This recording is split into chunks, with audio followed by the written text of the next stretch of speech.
السلام علیکم، بہت شکریہ میرے یوٹیوب چینل اسلامک سٹوریز پر آنے کا۔ دوستو، آج میں آپ کے لیے قائد اعظم محمد علی جناح رحمۃ اللہ علیہ کا ایک واقعہ لے کر آیا ہوں۔ امید کرتا ہوں آپ کو یہ واقعہ بہت پسند آئے گا۔ دوستو، واقعہ سنانے سے پہلے گزارش ہے کہ اگر آپ نے ابھی تک میرا چینل اسلامک سٹوریز سبسکرائب نہیں کیا تو اس کو جلدی سے سبسکرائب کر لیں تاکہ میرے آنے والی لیٹسٹ ویڈیو آپ لوگوں کے پاس پر وقت پہنچ سکے۔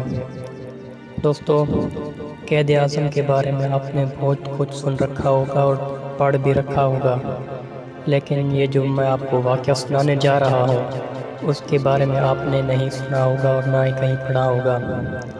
دوستو، یہ 25 اکتوبر 1947 کی بات ہے۔ قیام پاکستان کے بعد پہلی بار عید الاضحیٰ کا تہوار منایا جانا تھا۔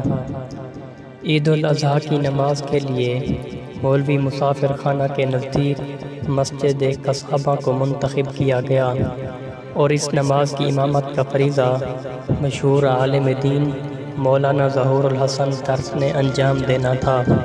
قائد اعظم محمد علی جناح کو نماز کے وقت سے مطلع کر دیا گیا تھا، مگر قائد اعظم محمد علی جناح عیدگاہ ٹائم پر نہیں پہنچ پائے۔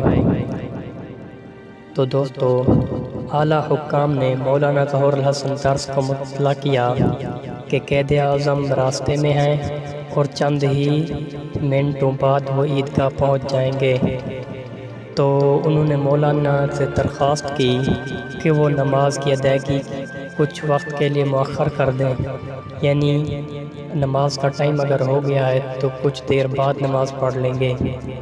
تو دوستو، مولانا ظہور الحسن نے کیا ارشاد فرمایا سنیں۔ اس نے جو بات کہی یقیناً آپ کو بھی وہ دل پر لگے گی۔ اس نے کہا کہ میں قائد اعظم رحمۃ اللہ علیہ کے لیے نماز پڑھانے نہیں آیا ہوں بلکہ خدائے عز و جل کی نماز پڑھانے آیا ہوں۔ چنانچہ انہوں نے صفوں کو درست کر کے تکبیر فرما دی۔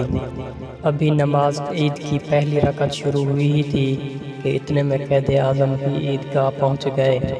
نماز شروع ہو چکی تھی۔ قائد اعظم کے منتظر اعلیٰ حکام نے قائد سے درخواست کی کہ اگلی صف میں تشریف لے چلیں، مگر قائد اعظم نے ان کی درخواست مسترد کر دی اور کہا کہ میں پچھلی صف میں ہی نماز ادا کروں گا۔ چنانچہ ایسا ہی ہوا اور قائد اعظم نے پچھلی صفوں میں نماز ادا کی۔ قائد اعظم کے برابر کھڑے نمازیوں کو بھی نماز کے بعد علم ہوا کہ ان کے برابر میں نماز ادا کرنے والا ریاست کا کوئی عام شہری نہیں بلکہ ریاست کا سربراہ تھا۔ قائد اعظم نے نمازیوں سے گلے ملنے کے بعد آگے تشریف لائے۔ انہوں نے مولانا ظہور الحسن درس کی جرأت ایمانی کی تعریف کی اور کہا کہ ہمارے علماء کو ایسے ہی کردار کا حامل ہونا چاہیے۔ دوستو، کیسا لگا آپ کو قائد اعظم کا یہ واقعہ اور ان کے یہ الفاظ؟ کمنٹ میں ضرور بتائیے گا۔ ویڈیو کو دوستوں کے ساتھ ضرور شیئر کیجیے گا اور چینل کو سبسکرائب بھی لازمی کیجیے گا۔ جزاک اللہ۔ ملتے ہیں اگلی ویڈیو میں، تب تک اجازت دیجیے۔ اللہ حافظ۔